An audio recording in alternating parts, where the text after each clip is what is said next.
Brent Severyn, he's part of that Stars 99 Stanley Cup championship team, part of Victory Plus, the streaming of Dallas Stars that is available. And again, he's a studio analyst when the Stars do play, and they have been on a tremendous run and picked up a huge trade when they picked up MIkko Rantanen, and we'll have many questions for him on the Stars. And Andrew, let me know he's ready. We have Brent Severyn. He joins us now on 365 Sports. Hello, how are we doing? Hey, how you doing? Can you hear me okay? Yes, sir. We sure can. We appreciate your time. The Stars, obviously, it's like Dallas, one or two teams at the very, very top. Then they pick up the trade with Rantanen. How much of a juice did they need, and how much does he give them? Well, if you think about a player, a prototypical NHL player that is built for playoffs, you look at MIkko Rantanen, you look at his size, you look at his skill, his ability to protect the puck. In playoffs, you have to have this extra edge along the boards in front of the net. It's nasty, it's gritty, it's tough. And then on top of it, you add this unbelievable skill level for a guy who's only 28 years old. And as you just showed, he's a guy that's won a Stanley Cup before, so the pedigree is there. So Jim Nill went out and did an amazing job. So it's exciting for the Dallas Stars and for the people that watch, for all of us that understand what it takes to win a Stanley Cup. This is the guy that makes the team better, gives it even more depth to it, and gives it a better opportunity to win a Stanley Cup. So we're a little jacked up over here in Stars Land. Oh, I mean, you should. And I do you feel like in any way that helps soothe Dallas sports fans after they lost Luka to the Lakers and the Stars end up getting a superstar player to give them the boost? Yeah, it's obviously going to help, right? And you saw what happened with basketball and the pushback from it. And that's the thing with Jim Nill. He will always do what is right for the club. When you look at this guy's contract, it's close to $100 million that he invested in this player for many years. He's only 28, MIkko is, but he's a guy that for a lot of years he's going to help this club. So Jim Nill went out. He gave up a big piece in Logan Stankoven, who was a great kid, an outstanding player that we hope will be a superstar for his sake. They have to give him up as well as some draft picks, but they do that. They make their team better. And even judging by practice the other day, the amount of fans that were out, the people that are watching Victory Plus, they understand what an opportunity it is for the Stars and what they put together. Problem is, there's other teams like the Winnipeg Jets tonight. Yeah. See how I segued into that? Winnipeg Jets, who may be just as deep, just as good, and have the pedigree to go head-to-head with the Stars in the Western Conference. So they're leading them right now in the division, Brent. Do you see this now as, especially with the Stars 8-2 in their last 10, picking up MIkko, like those kind of momentum things, is this going to be back and forth maybe for the next month between the two teams, the way they're both stacked? Well, here's the deal with the distance that the Jets have. I believe it's 8 points right now. Tonight is a huge game. I believe that the winner of this game tonight, and if the Stars come up and can get a little closer in the standings, they have a real good opportunity of catching them. But I believe if the Winnipeg Jets win tonight on Victory Plus, that is, if they win tonight, then I think they've created a big gap. And it's difficult as it is for the Stars to get the number one seed in the Western Conference as it is. But if they win today, they have another crack at them too as well. But if they win today, at least they make that gap closer and they have an opportunity to catch them. If they don't do it, I think it's done, and the Stars are going to have to take a lesser seed when you look at the Winnipeg Jets. Brent, for a moment, I want to go off topic of the Stars, but very much with hockey, because I was thinking back to the Four Nations and how that just kind of set the world on fire a few weeks back. And there was obviously some unique circumstances that were going on in the world that added some more fuel to what was already a fire. But just what were your thoughts on that? I know it's not a yearly thing, but do you feel like it's something that can be capitalized on? And do you think the NHL's had some momentum they've been able to carry over from all that attention? Yeah, especially here in the United States. You know, in Canada, where I'm from, it's that's all we do is watch hockey all the time. But here in the States, to get that recognition, and obviously the fight beforehand against Canada, everything that led up to it, the text messages that the guys had, it really fired up everybody. And now you see people talking. The viewership was great for it. I know here in the city, everybody was talking about the fans. I'm embedded here in Dallas. You know, I've been here for a very long time. I'm on the ice every day. I talk to fans. I do the broadcasting for the Stars. So there's not many people that have the pulse of the hockey fan here, and everybody loved it. You guys are talking about it. We saw players going on shows all over the place. That's NHL players. Start talking. The Kachuks are obviously a big name now. They understand. And it's a great setup for what we're going to see in the Olympics next year. So it helps hockey. The more we can talk about it and understand this sport, the better it is, because it is a tough sport to watch on TV. It's very difficult. It's pretty complex for people. So the more we can get people engaged with the personalities of the sport, the better it is. How much does it help? You said you were on the ice yourself. Are you coaching and tutoring youth, younger players, et cetera, like that? Yeah, I used to work for the development side of it for the Stars. Now I'm broadcasting, and I work everything from the young kids all the way up to guys that are going semi-pro or professional. I work with them. I train them off the ice. My background, I played professional hockey for many, many years, 14 years. But really, my background is athletic therapy. That's what I took in school. I love training kids. I love working with kids. I mentor them is really what I do. And so I get the best of both worlds. I get to talk hockey in the morning, and then I do my broadcast at night. So I'm always sharing stories with everybody. And hopefully these kids will go on to be great people first and foremost, but continue to enjoy our sport here in Texas. I'm 45. I do not know how to ice skate. I'm terrified of it. I do love watching hockey. Do you think you could teach me how to ice skate? Can you bend your legs? Yeah, I can bend them. So yes, you can. We're good to go. All right. Well, I was curious. Yeah, all right. Well, maybe one day I'll try. You got to give it a go. I'll get it. So, put me in the goal. I don't mind. No, hold on. Wait a minute. You said goal. You don't want to be a goalie. Do not be a goalie. No. Okay. Goalies are over here when everybody else is over here. So all of them, whether it's professional or adult or youth, that's just the way it is. So you don't want to be a goalie. Or maybe you do.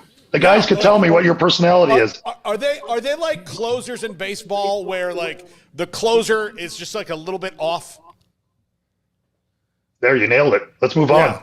I just want to run into a goalie later. But hey, here's the deal. The two goalies we have are not like that. Jake Ottinger, he is not like that. Everybody tells me that he's just a down-to-earth, great kid, and he really comes across that way, real mature guy. But yeah, I've played with a lot of them, and they're a little bit off, and you have to be because you're blocking shots all the time, which is strange as it is. Yeah, you can't go, like, you're not really going to go out. You have to take that punishment too. People are rolling into you. I had to skate. I have an adult skate every Friday where we have 40 people come in. We have goaltenders, and the goalie today was complaining to me that he got hit with the puck in the thigh. He was seriously complaining to me that he got hit in the side of the leg. And I said, well, you got one job. This is goalies. You got one job. Stop the puck. That's it. There you go. Somebody getting in the ring for a boxing match and wait a minute, they hit me. They hit me. Exactly. You guys know where I'm coming from. You've mentioned Victory Plus, and everyone knows in the last year or so the changes when it comes to regional broadcasts. The Stars, the Rangers have been a part of it, etc. Victory Plus has given everyone an opportunity to watch the Stars anywhere, anytime. What has that been like to finally have something that everyone knows where they are, and how's it worked out, of course, with what you're doing too?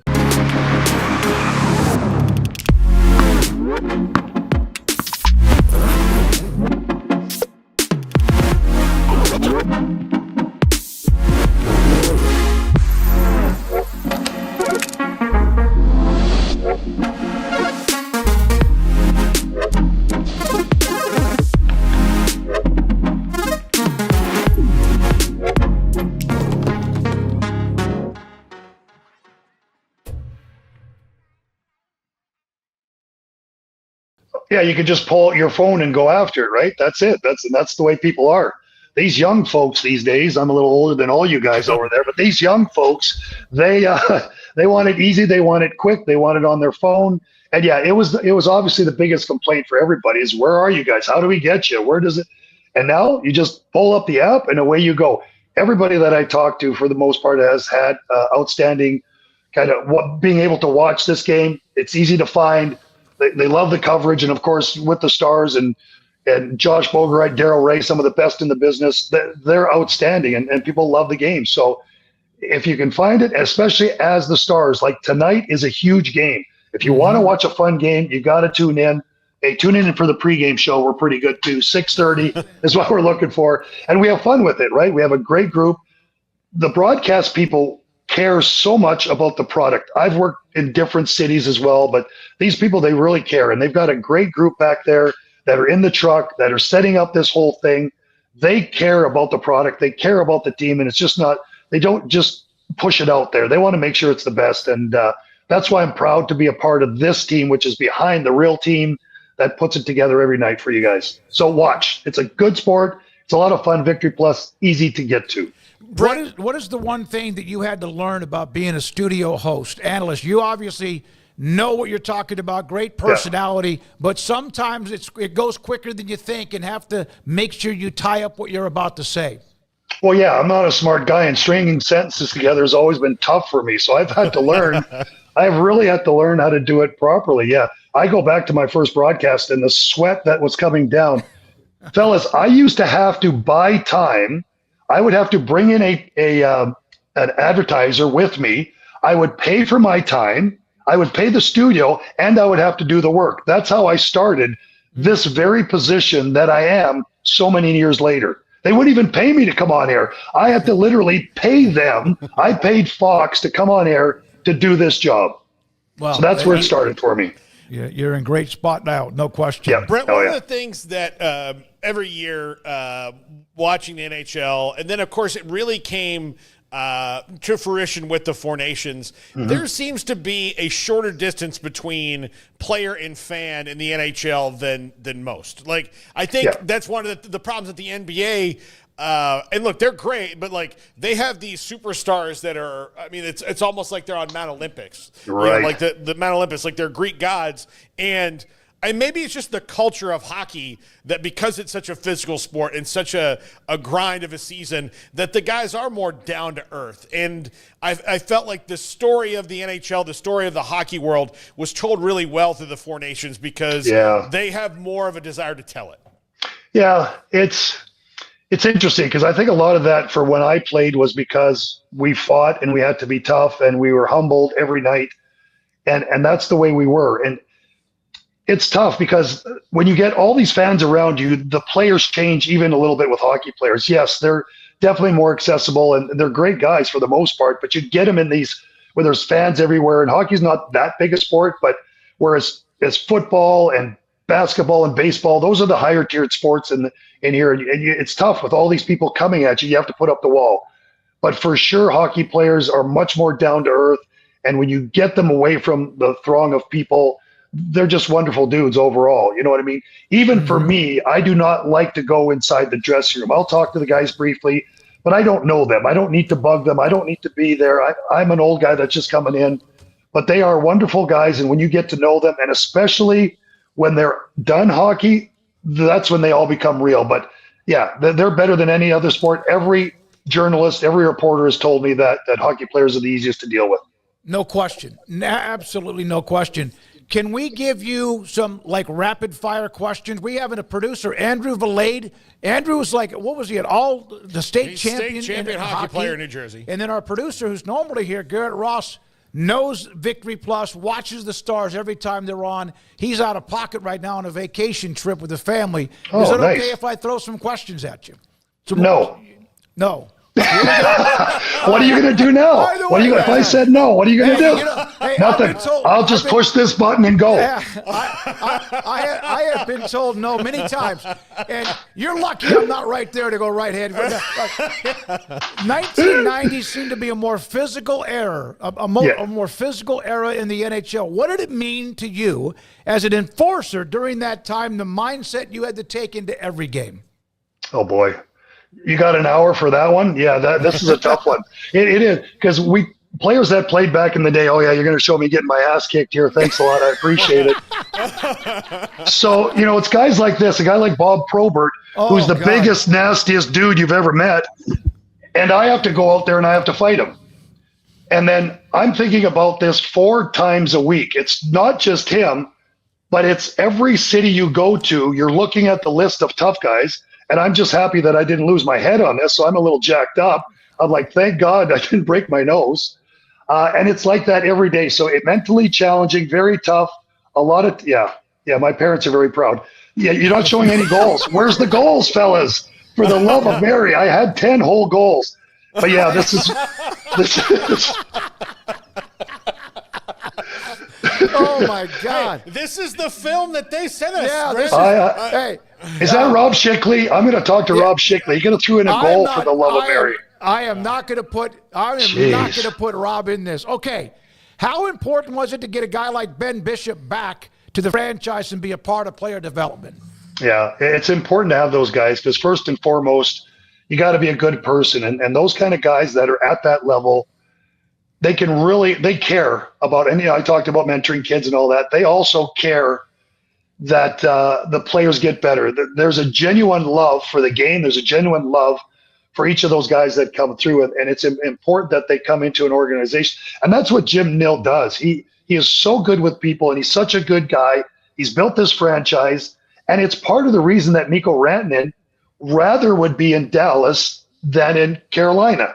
You hear some things about Carolina, but you understand that here, the Dallas Stars, more than anything, have a great organization. They take care of their players, they care, and they have guys like Ben Bishop that are taking care of their young guys. So important that you have a team, a real good, honest team that takes care of your team. It's important.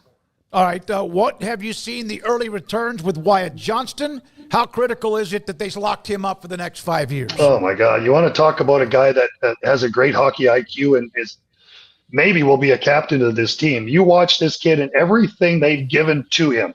And not all players are like this, right? A lot of players, and the players that I found to be very successful, will listen. They will take in bits and pieces from every coach, every trainer, nutritionist, whatever it is, whoever they have to talk to, and they take that and they build it within their game. And he lived with Joe Pavelski, so he must have been a sponge with all that information, a wily veteran of the NHL and a great player and a great person. He's taken all that in and he's translated into the ice. When he first came in, they said, well, can this kid make the team? Yeah, he can make the team. Can this kid play center? He can play center. Can this kid now kill penalties? Yeah, he can kill penalties. Can this kid now do faceoffs? And guess what? He can do faceoffs. And now he's an elite player scoring goals. And so a long-winded answer, yes, it's vital that you sign a guy like that and get him inside the fold for as many years as you can. How much longer can Tyler Seguin keep playing? And how do you know when it's time? Because I've always heard a professional athlete, if you think about retirement, you're basically retired. But I'm sure that can be a back and forth thing. Yeah, you don't want to. You try to stay in as long as you can. I did. And I'll tell you, when I found out it was time to quit, I was in Europe for 2 years, and I went over and I was walking by the trainer's office, and the trainer had a smoke in one ear and a Mickey bottle in the other, and he was doing my skates like this. That's when I looked over and I said, it's time for me to shut this down and get a real job. I don't think Sagan's going to have that issue. But with the injuries that he's had and stuff, it's going to be interesting to see.